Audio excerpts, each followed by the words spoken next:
রাত্রে বাজে 12টা, কয়টা বাজে? ছাত্র যখন বলছে হুজুর কি আনবো, বলে দোকান থেকে তুমি কলা রুটি নিয়ে আসবা। দোকানের মধ্যে গিয়ে জিজ্ঞাসা করলেন দোকানদার, রুটি আর কলা দিন, আমাকে 20 টাকার রুটি আর কলা দেন। দোকানদারকে যখন টাকা দিল, দোকানদার বলতেছেন 20 টাকা দিয়ে রুটি আর কলা হবে না, রুটির দাম বাইরে গেছে, কলার দাম বাড়তি। বলে কেন?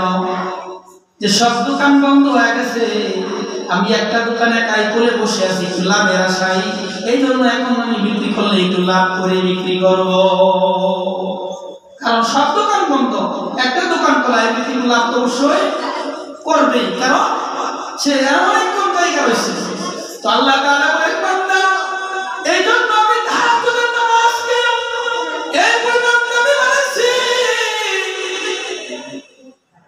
আসমানের উপরে জমিনের উপরে সব মানুষ যখন ঘুমায়, আসমানের নিচে জমিনের উপরে সব মানুষ যখন ঘুমাইয়া পড়ে, এমন একটা সময় নীরবে উঠে তুমি ওযু কইরা তুমি নামাজের মধ্যে বসা নামাজ পড়া আল্লাহর কাছে চোখের পানি ছেড়ে কান্না করতে পারো, আল্লাহর কাছে তুমি দামি মানুষ হয়ে যাইবা। সুবহানাল্লাহ। আর তুমি বান্দা, তুমি জান্নাতের মধ্যে যাইতে পারো, জান্নাতের নাম নিয়ে আল্লাহ তাআলা তোমাকে বহুত নাম দিবে। দুনিয়ার মধ্যে আমরা একটু ভালো আরামে থাকি, দুনিয়ার জমিনে আমি একটু আপনার একটু ভালো দেখি, কত সুন্দর ভাবি, কি সুন্দর একটা বিল্ডিং যদি বাইরিং করে করে কাজ লাগায় সব সুন্দর করে করে, তখন আমরা বলি হা কত সুন্দর লাগে, ঠিক কিনা? আল্লাহ তাআলা জান্নাত বানাইছেন, ইয়াকুত নামক পাথর দিয়ে জান্নাত বানাইছেন। এই জান্নাতের মধ্যে কারা থাকবে? জান্নাত ব্যক্তিরাই থাকবে যারা দুনিয়ার জমিনে আল্লাহ এবং আল্লাহর রাসূল এবং আল্লাহর অনুগত করবে, রাসূলের অনুগত করবে, আল্লাহর হুকুম পালন করবে। ওই বান্দা বান্দীরাই জান্নাতের মধ্যে থাকবে। সুবহানাল্লাহ। জান্নাতের নিয়ামত, যে নিয়ামতের কোনো শেষ হবে না। জান্নাতের মধ্যে গেলে তোমার 1 টাকা কোনদিন বিল লাগবে না। আকাশ দিয়া পাখি উড়ে যাইতেছে, তুমি মনে মনে ভাবতেছো আমি ওই পাখিগুলোকে খাইতে পারতাম। তুমি চিন্তা করার সঙ্গে সঙ্গে তোমার সামনে পাখিটা গুনাহ হয়ে সামনে চলে আসবে। সুবহানাল্লাহ।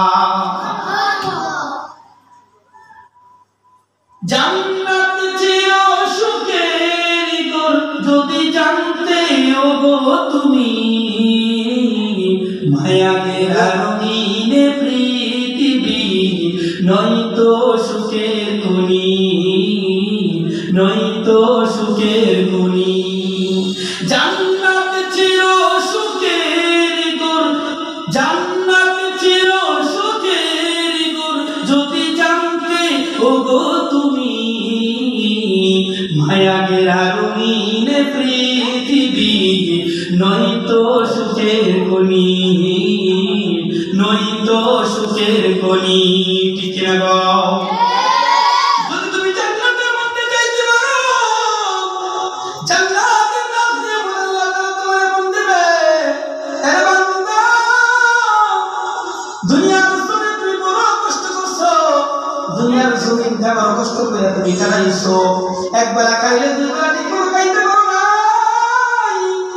সবচেয়ে বেশি কষ্ট করে বলে গেলেন না, বড় বড় মাদ্রাসায় গেলে দেখা যায়, আমার উস্তাদের ঘটনা বলেছিল। আমার উস্তাদ উনি লেখাপড়া করছেন, তিনি মাদ্রাসায় একটা ঘটনা করছেন। উনি একটা ঘটনা বলছেন, ছাত্র উস্তাদ বলতেছেন, বাবারে বর্তমান সময়ে ছাত্ররা ভোগ বিলাস খায়, কি চায়? ভোগ বিলাস। বাবারা 4,000 5,000 টাকা মাসে খরচ দিয়েও ছাত্ররা ঠিক মতো পড়ে না, পড়ালেখা করে না। আমার উস্তাদ বলতেছে, আমি চোখের পানি ছেড়ে দিয়ে কান্না করি। আমার উস্তাদ বলতেছে, আমি যখন পড়ালেখা করি ফেনী মাদ্রাসায়, আমার তখন বাবার আর্থিক অনেক দুর্বল, বাবার রোজগার নাই, বাবা কিন্তু হয়ে গেছে। আমরা 7টা ভাই, টাকা পয়সা ঠিক মতো পড়তে পারতেছি না। ফেনী মাদ্রাসায় পড়ি, ফেনী মাদ্রাসায় পড়ি। 7টা একদিন শুক্রবার ছুটি পাইলে ওই দিন আমি এক জায়গার মধ্যে একটা রিক্সা সন্ধ্যাবেলায় ওই মালিক কিছু দেই আর কিছু টাকা থাকে, টাকা দিয়ে নিজের খরচ চালাই। বোর্ডিংয়ের টাকা আমি দিতে পারি না, যার কারণে বাইরে ছাত্ররা খাবার খাইয়া জোড়া খাবার ফেলে দেয়, ওই খাবার আমি প্রতিদিন খাইয়া আমি বলছি। একদিন নয়, দুই দিন নয়, দীর্ঘ বহুদিন যাবত আমি যখন এইরকম ভাবে জোড়া খাবার খাইয়া আমি পড়ালেখা করতেছি, আমার উস্তাদ একদিন আমি উস্তাদের দরজার সামনে বসে রাখতাম যে উস্তাদ খাবার পরে কিছু খাবার থাকে না অনেক সময়, এই খাবার গুলা যখন কাঁদানি বাইরে একজন বলতাম, বাইরে আমি বড় অসহায়, আমার বাবার টাকা পয়সা নাই, আমি দরিদ্র ফ্যামিলির সন্তান, ওই খাবারটা খাইয়া আমি কষ্ট করি পড়ালেখা করছি।